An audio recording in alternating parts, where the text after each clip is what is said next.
بسم اللہ الرحمن الرحیم۔ السلام علیکم محترم سامعین اور عزیز طلبہ کرام، امید کرتا ہوں کہ آپ تمام احباب خیر و عافیت سے ہوں گے۔ آج کا ہمارا سبق نمبر 112 ہے، جس میں ہم شاعر البرج بن مسہر الطائی کو پڑھیں گے۔ تعارف سنیں۔ یہ نشہ میں بہت مست تھا۔ اس حالت میں اپنے چچا کی بیوی کے ساتھ کچھ بدتمیزی کی۔ بعد میں جب معلوم ہوا تو نادم ہوا، چچا کے پاس معذرت لے کر آیا۔ چچا نے کہا کہ یہ معذرت اس بات کی دلیل ہے کہ تو ہوش میں تھا، ورنہ تجھے اپنی بدتمیزی کا کس طرح علم ہوا؟ لہٰذا اس کے بعد میں نہ تم سے بات کروں گا، نہ تمہارے ساتھ رہوں گا، اور نہ تمہارے ساتھ جنگ میں شریک ہوں گا۔ تو اب مذکورہ اشعار میں اس کا شکوہ اور گلہ ہے۔ تو آئیے اس شاعر کے اشعار کو پڑھتے ہیں اور سمجھتے ہیں۔ اس سے پہلے کہ ہم یہ اشعار پڑھیں، پچھلے سبق کا ایک شعر ہمارا یہاں پر رہتا ہے، اس کا ترجمہ ہم کر کے آگے چلتے ہیں۔ من صغر اللبات یوما والحجب، اس کا ترجمہ ہوگا کہ صغر اللبات، جو ہم نے کیا بھی تھا کہ صغر کہتے ہیں ہنسلی کی ہڈیوں کے درمیان کا گڑھا، لبات کہتے ہیں گلے میں ہار ڈالنے کی جگہ، ٹھیک ہے؟ اور تو صغر اللبات سے حلق مراد ہے۔ الحجب جو آگے آ رہے والحجب، اس کا مطلب ہے پردہ، سینہ اور پیٹ کے درمیان حائل ہونے والی جھلی۔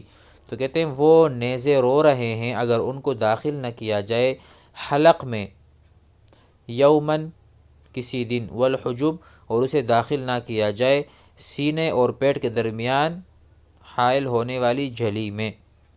امید ہے یہ سمجھ میں آ گیا ہوگا۔ اچھا، اب پڑھتے ہیں البرج بن مسہر الطائی کو۔ تعارف ہو چکا۔ یہاں پر کہتے ہیں الی اللہ اشکو من خلیل اودہ، میں اپنے اس دوست چچا کی اللہ ہی سے شکایت کرتا ہوں۔ الی اللہ اشکو، میں اللہ تعالیٰ سے ہی شکایت کرتا ہوں اپنے دوست کی۔ من خلیل، خلیل دوست کو کہتے ہیں، اودہ جس سے میں محبت کرتا ہوں۔ ثلاث خلال کلھا لی غائظ، جس کے ساتھ میں محبت کرتا ہوں، اود احب، تین عادتوں کی جو سب کے سب میرے لیے نقصان دیں۔ ثلاث خلال، اور یا اس طرح ثلاث خصال، ٹھیک ہے، جس میں 6 صفتیں ہیں، کلھا وہ تینوں کی تین، لیا میرے لیے، غائظ نقصہ میرے لیے نقصان دہ ہیں وہ 3 صفتیں، پھر بھی میں اس کے کیا کرتا ہوں؟ اللہ تعالیٰ کو شکایت کرتا ہوں۔ تو آئیے مزید اشعار پڑھتے ہیں اس کے۔ فَمِنْهُنَّ أَلَّا تَجْمَعَ الدَّهْرَ تَلْعَةٌ بُيُوتًا لَنَا يَا تَلْعَ سَيْلُكِ غَامِضُ، وَمِنْهُنَّ أَلَّا أَسْتَطِيعَ كَلَامَهُ وَلَا وُدَّهُ حَتَّى يَزُولَ عُوَارِضُ، وَمِنْهُنَّ أَلَّا يَجْمَعَ الْغَزْوُ بَيْنَنَا وَفِي الْغَزْوِ مَا يُلْقَى الْعَدُوُّ الْمُبَاغِضُ، وَيَتْرُكُ ذَا الْبَأْوِ الشَّدِيدِ كَأَنَّهُ مِنَ الذُّلِّ وَالْبَغْضَاءِ شَهْبَاءُ مَاخِضُ، فَسَائِلْ هَدَاكَ اللَّهُ أَيُّ بَنِي أَبٍ مِنَ النَّاسِ يَسْعَى سَعْيَنَا وَيُقَارِضُ، نُقَارِضُ كَالْأَمْوَالَ وَالْوُدَّ بَيْنَنَا كَأَنَّ الْقُلُوبَ رَاضَهَا لَكَ رَائِضُ۔ فَمِنْهُنَّ، تو ان خصال میں سے ایک یہ ہے، اللہ تجمع الدہر طلعۃ۔ پہلے طلعۃ کا مطلب جسے ہم نے پہلے پڑھا تھا ٹیلا، ٹھیک ہے؟ تو کہتے ہیں اللہ تجمع، اس میں سے ایک یہ ہے کہ اب زمانہ بھر کوئی ٹیلا ہمارے گھروں کو جمع نہیں کرے گا، اور اس ٹیلے تیرا سیلاب، اور اے ٹیلے تیرا سیلاب خشک ہو جائے اور تو ختم ہو جائے، یہ پہلی عادت پر اظہار حسرت اور شکوہ ہے۔ بیوتاً لنا، ای اللہ تجمع الدہر، دہر یا جو یہ زندگی ہے یا یہ زمانہ ہے، کبھی بھی جمع نہ کرے کسی بھی یعنی ٹیلے پر، بیوتاً لنا ہمارے گھروں کو، یا طلع اے ٹیلے، سیلو کا غامض، آپ کا جو سیلاب ہے غامض ہے، ذلیل ہے، ختم ہونے والا ہے۔ ومنہن، اور ان 3 خصال میں ایک خصلت یہ ہے، اللہ استطیع کلامہ، کہ میں اس کے ساتھ کلام پر قدرت نہ رکھ سکوں گا۔ اللہ استطیع، میں استطاعت نہیں رکھوں گا، کلامہ، اس سے بات کرنے کی۔ ولا ودّو حتیٰ یزول عوارض، اور نہ اس کے ساتھ محبت پر حتیٰ کہ عوارض پہاڑ اپنی جگہ سے زائل ہو جائے، اور اس کا زوال اپنی جگہ سے محال ہے تو کلام اور محبت بھی محال ہے۔ حتیٰ یزول الغوامض، غوارض، اگر یہ پہاڑ جگہ سے ہٹا تو میں بھی بات کروں گا، ورنہ میں بھی بات نہیں کروں گا، تو یہ بھی محال پر انہوں نے تعلیق کی۔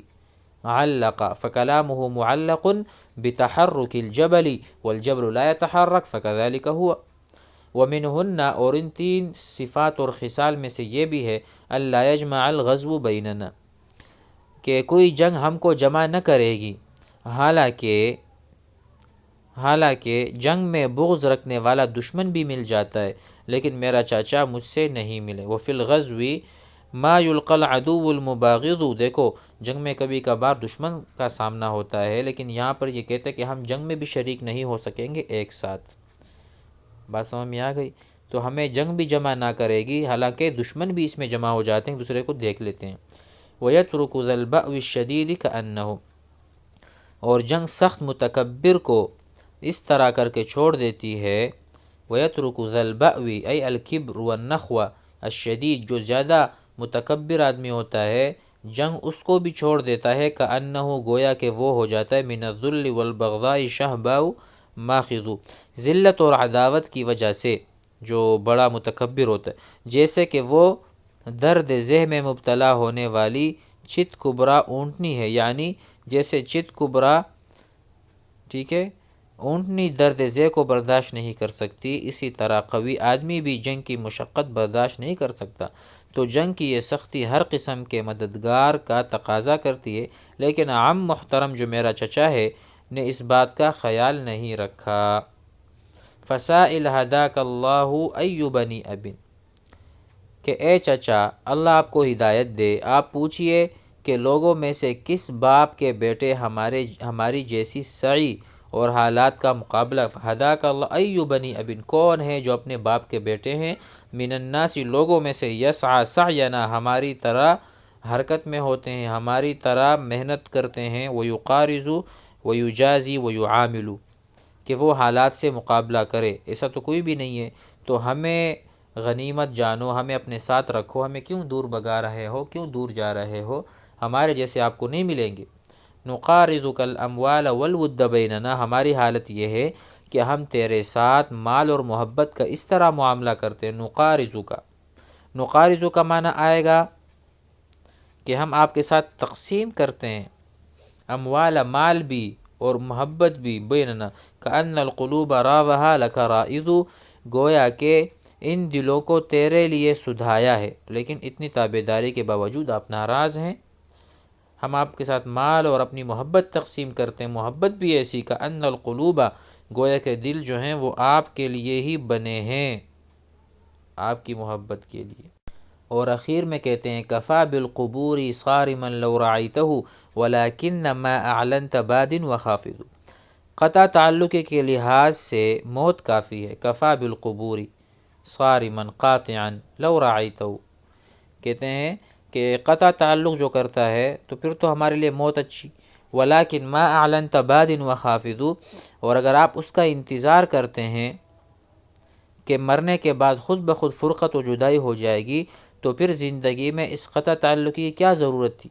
اور آپ نے جن تین باتوں کا اعلان کیا ہے، جن تین باتوں کا آپ نے اعلان کیا ہے، ٹھیک ہے، تو وہ ظاہر البطلان اور مجھے پست کرنے والا ہے، ولیکن ما اعلنتا، جس کا آپ نے اعلان کیا ہے، بادن، واضح ہے، وخافض، اور اس کا ضد بھی ہے، یعنی نہ وہ ظاہر ہے اور نہ وہ خافض ہے۔ تو اگر آپ چاہتے ہیں کہ مرنے کے بعد ہی فرقت ہے تو پھر ابھی کیوں جدا ہوئے؟